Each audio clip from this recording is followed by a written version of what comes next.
Sheila Routh, and this is my Research Foundation story. My father's time at Stony Brook was a result of his multiple actions prior to that. So I'll back up to when he was working at General Electric. He was involved in technology development, technology transfer, and he was involved in a project that was the development of a microfiche system, so you figure it was early microfiche. And for some reason, unbeknownst to me, I don't really know the exact reason, he decided to take an early retirement from General Electric and went with the people who were launching this technology as their own small business.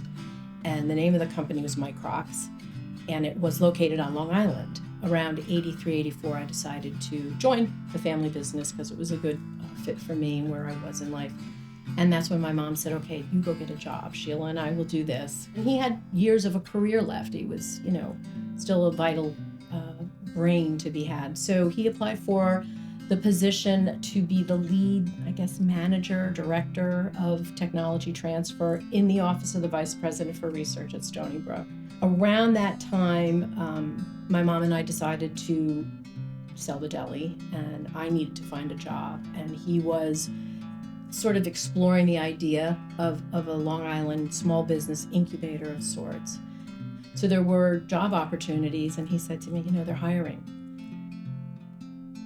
So my father's interest in developing a Long Island high technology incubator was the result of his interactions with so many of the researchers and their inventions and their ideas.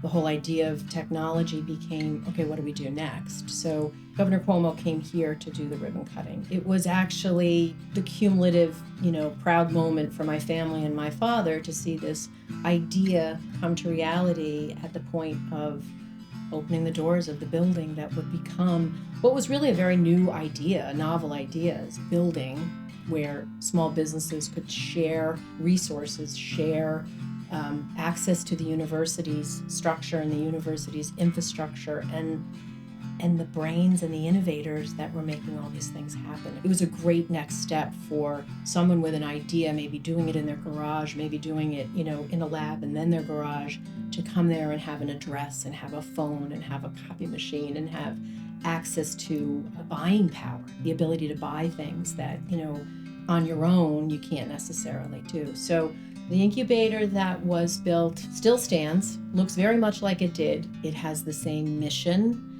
and it has the same goals to grow technology and grow ideas and turn them into viable businesses for local entrepreneurs. I quickly learned that there was something really special happening here. There were researchers here working on solutions to the AIDS epidemic. I learned to dive into the understanding of what was happening with the science. And so you sort of create these little relationships with things that were happening here in the world, in labs and in people's brains.